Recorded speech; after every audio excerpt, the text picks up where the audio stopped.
आलोक अपनी गर्लफ्रेंड प्रतीक्षा को कॉल करता है और कहता है कि तुम जल्दी से होटल रूम में आ जाओ, मैं तुम्हारा इंतजार कर रहा हूँ। प्रतीक्षा जैसे ही होटल रूम में पहुँचती है, आलोक उसको सीने से जकड़ लेता है और कहता है कि तुमको आने में इतनी देरी कैसे हो गई।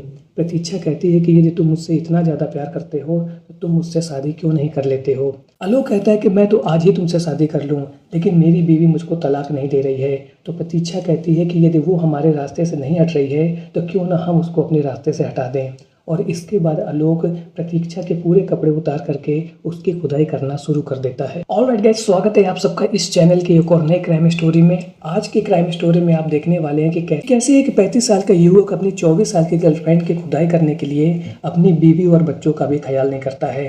तो वीडियो बहुत इंटरेस्टिंग होने वाला है। आज के वीडियो में आप देखेंगे कि कैसे उसने अपने गर्लफ्रेंड से शादी करने के लिए एक ऐसा षड्यंत्र रचा जिसको सुनने के बाद आपके भी रोंगटे खड़े हो जाएंगे। तो वीडियो बहुत इंटरेस्टिंग होने वाला है। यदि आपको वीडियो पसंद है तो वीडियो को लाइक और चैनल को सब्सक्राइब जरूर कर लें, क्योंकि ऐसे ही इंटरेस्टिंग वीडियो मैं हर रोज 9 बजे आप लोगों के लिए लाता रहता हूँ। तो चलिए वीडियो को शुरू करते हैं। कहानी की शुरुआत होती है लुधियाना में। आलोक लुधियाना का रहने वाला है और वहाँ पर उसका बैटरी का पुराना बिजनेस है। उसके परिवार में उसकी बीवी और 2 बच्चे हैं और उनकी जो ज़िंदगी है वो बहुत ही खुशहाल है, क्योंकि आलोक का बिजनेस बहुत अच्छा चलता है। 35 साल के आलोक की लाइफ में एंट्री होती है 24 साल की प्रतीक्षा की। पहले तो उनके बीच में फॉर्मल बातचीत होती रहती थी और उसके बाद ये जो बातचीत है धीरे धीरे प्यार में बदल जाती है और उनका होटल में मिलना शुरू हो जाता है। जब भी वो होटल में मिलते थे तो एक दूसरे के साथ जम करके खुदाई करते थे और धीरे धीरे आलोक का जो झुकाव था, जो प्यार था, वो प्रतीक्षा की ओर ज़्यादा हो गया था और अपनी बीवी और बच्चों से वो कहीं ना कहीं दूर हो रहा था। दूसरी ओर आलोक की बीवी मानवी आलोक के इन अवैध संबंधों से बिल्कुल अनजान थी और उसको इस बात की बिल्कुल भी जानकारी नहीं थी कि आलोक उसके पीठ पीछे एक 24 साल की लड़की के साथ रिलेशन में है और उसके साथ वो शारीरिक संबंध भी बना रहे हैं। मानवी अपने 2 बच्चों के साथ अपनी ही लाइफ में बिजी थी और वो अपने घर पर ही रह रही थी। प्रतीक्षा का प्रभाव आलोक की लाइफ में इतना ज़्यादा बढ़ता जा रहा था कि कहीं न कहीं आलोक अब अपनी बीवी मानवी से नफरत करने लगा था और उसके मन में यही षड्यंत्र चलता रहता था कि कैसे मानवी को उसकी ज़िंदगी से, यानी कि आलोक की ज़िंदगी से बाहर निकाला जाए। आलोक को इस बात का भी ख्याल नहीं था कि घर में उसके बच्चे भी हैं और आगे चल के उन बच्चों का क्या होगा। कुछ दिन के बाद मानवी को आलोक के एक्स्ट्रा मैरिटल अफेयर के बारे में पता चल जाता है और इसके बाद वह आलोक से कहती है कि तुम्हारे तो अब 2 बच्चे हैं, हमारी शादी को 12 साल से ज़्यादा का समय गुजर चुका है और अब इस उम्र में तुम ये सब कर रहे हो। तुम्हें हमारी लाइफ को ठीक रखने के लिए इन सब हरकतों को बंद करना पड़ेगा, क्योंकि इनका हमारे बच्चों पर आगे चल करके बहुत बुरा असर पड़ने वाला है। आलोक मानवी से कहता है कि मैं तुम्हें छोड़ सकता हूँ लेकिन प्रतीक्षा को छोड़ नहीं सकता हूँ, और यदि तुमको इससे ज़्यादा दिक्कत है तो तुम मुझे तलाक दे सकती हो। मानवी आलोक को जवाब देती है और कहती है कि तुम आज 2 बच्चों के बाप बन चुके हो और इसके बाद भी तुमको शर्म नहीं आती है कि तुम बाहर जाकर के मुंह मार रहे हो। इसके बाद दोनों के बीच में जम करके झगड़ा हो जाता है। कुछ देर के बाद ये झगड़ा शांत होता है, लेकिन आलोक के मन में अब ये लगातार चल रहा था कि कैसे अब मानवी को अपनी लाइफ से हटाना है और प्रतीक्षा की एंट्री अपनी लाइफ में करानी है। आलोक जब भी अपनी गर्लफ्रेंड प्रतीक्षा से मिलता था तो दोनों मिलकर के यही प्लान बनाते थे कि किस तरीके से मानवी को अपनी लाइफ से हटाया जाए। आलोक और प्रतीक्षा ने मानवी को अपनी लाइफ से हटाने के लिए 2 बार कोशिश भी की, लेकिन वो अपने षड्यंत्र में सफल नहीं हो सके। कुछ महीनों के बाद आलोक मानवी को सब कुछ नॉर्मल दिखाना चाहता था और वह उसके साथ इस तरीके से बिहेव कर रहा था कि उन दोनों के बीच में सब कुछ नॉर्मल हो गया है और अब प्रतीक्षा के आलोक की लाइफ में कोई भी जगह नहीं है। एक रोज आलोक मानवी से कहता है कि चलो आज रात हम लोग डिनर पे चलते हैं। मानवी आलोक की बात को सुनकर के तैयार हो जाती है, क्योंकि उनके बीच में पहले से ही बहुत कुछ अच्छा नहीं था और यदि वो साथ में डिनर करने के लिए जाएंगे, बाहर आउटिंग के लिए जाएंगे, तो हो सकता है जो उनके बीच के जो पति पत्नी का रिश्ता हो वो अच्छा हो सके। और ऐसा सोच करके मानवी आलोक के साथ जाने के लिए तैयार हो जाती है। वहीं दूसरी ओर आलोक ने प्लान के तहत घर से बाहर, शहर से दूर एक ऐसे रिजॉर्ट को ढूंढ के रखा था जो कि घर से काफी दूर था और रास्ते में बहुत बड़ा सुनसान इलाका पड़ता था। और ऐसे रिजॉर्ट को चुनने के पीछे का सबसे बड़ा कारण यह था कि वह फाइनल रूप से अब मानवी को अपनी लाइफ से हटाने जा रहा था। देर रात आलोक और मानवी अपनी कार से उस रिजॉर्ट में पहुंचते हैं। पहले तो वो लोग डांस करते हैं और आलोक यहाँ पर सब कुछ अच्छा दिखाने के लिए उसके साथ डांस करता है, उसके साथ सेल्फी लेता है और वीडियो भी बनाता है और इसके बाद अपने और मानवी के वीडियो को अपने व्हाट्सएप स्टेटस पर भी लगा देता है, जिससे जो लोग भी उसके व्हाट्सएप स्टेटस को देखें तो सोचे कि आलोक अपनी मानवी से बहुत ज़्यादा प्यार करता है और पति पत्नी के बीच में ऐसा प्यार होना भी चाहिए। ये सब कुछ एक दिखावा था जो आलोक मानवी के साथ कर रहा था और दिखा रहा था। 11 साढ़े 11 बजे आलोक और मानवी रिसोर्ट में डिनर करते हैं और इसके बाद 12 बजे के आसपास वो घर के लिए निकल पड़ते हैं।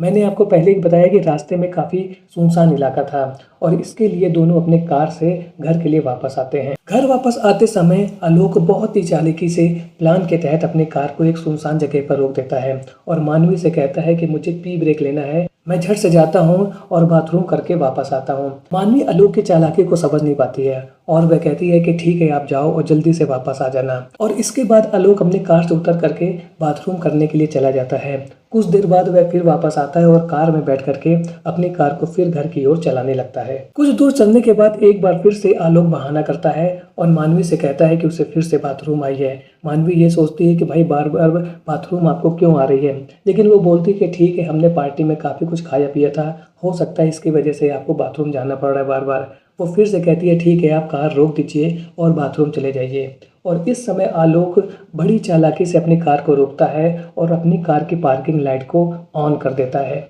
जैसे ही वो कार से बाहर निकलता है 5 से 6 लोग आते हैं और उसके ऊपर हमला बोल देते हैं। मानवी जैसे ही आलोक को बचाने के लिए कार से बाहर निकलती है, वे लोग मानवी के ऊपर बहुत ही तगड़ा प्रहार करते हैं और वो उसको इतना मारते हैं, इतना ज़्यादा उसके ऊपर प्रहार कर देते हैं कि जिसकी वजह से मानवी गिर करके तड़पने लगती है और जोर जोर से चिल्लाने लगती है। इसके बाद लुटेरे मानवी ने जितना भी सोना चांदी पहना हुआ था वो सब लूट लेते हैं, साथ ही साथ आलोक के पास जितना पैसा था वो भी ले लेते हैं और उन्हीं की कार में बैठ करके वहां से भाग जाते हैं। मानवी के चीखने और चिल्लाने की आवाज़ को सुन करके वहां से 100 मीटर की दूरी पर एक दुकान थी जहां का मालिक 100 नंबर डायल करके पुलिस को बुलाता है और कुछ देर के बाद पुलिस वहां पर पहुंचती है और मानवी और आलोक को अस्पताल भेज देती है, जहां पर मानवी और आलोक का इलाज होता है। लेकिन इलाज के दौरान मानवी की डेथ हो जाती है, वहीं आलोक खतरे से बाहर बताया जाता है। इसके बाद पुलिस आलोक से पूछताछ करती है और उससे पूछती है कि उस दिन क्या पूरी घटना हुई थी, आप हमें बताइए।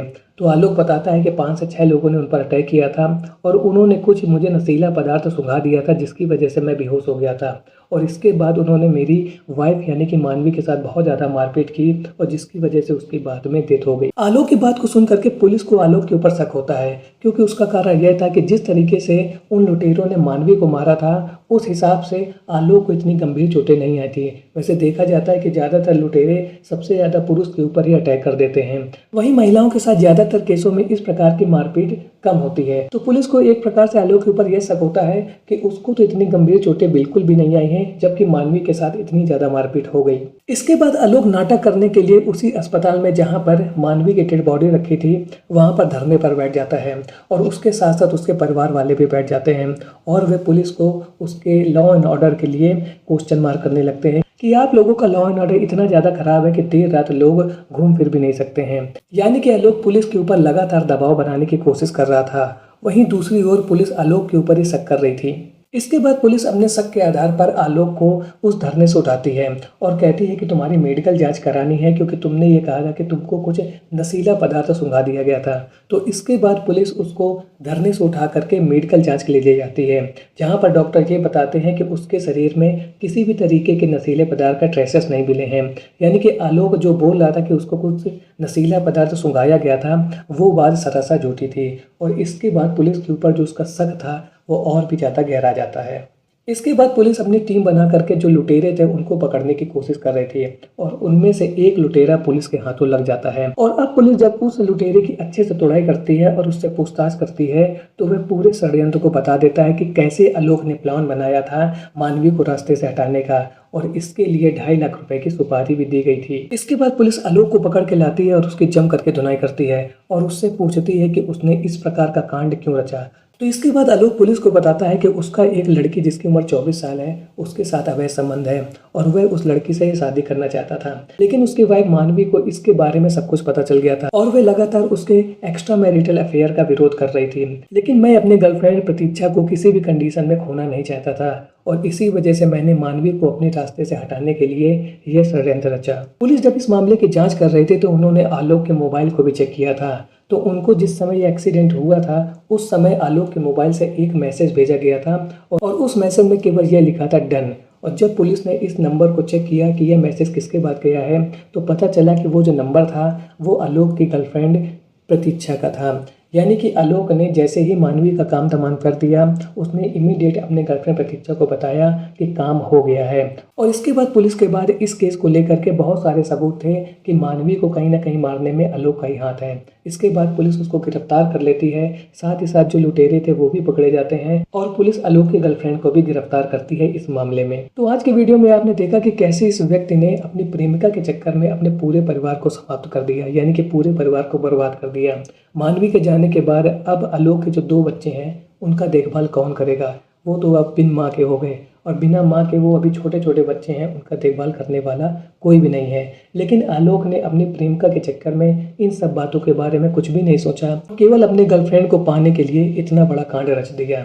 तो आप लोगों से यही निवेदन है कि किसी भी गलत काम को करने से पहले उसके रिजल्ट के बारे में ज़रूर सोच लीजिए कि फ्यूचर में उसके रिजल्ट क्या होने वाले हैं। क्या ये आपकी पूरी लाइफ को तो तबाह नहीं कर देंगे? इस बारे में ज़रूर सोचिए। आज का वीडियो आपको कैसा लगा कमेंट सेक्शन में ज़रूर बताएं। मिलता हूँ ऐसे एक और नए इंटरेस्टिंग वीडियो में, तब तक के लिए थैंक्स फॉर वॉचिंग।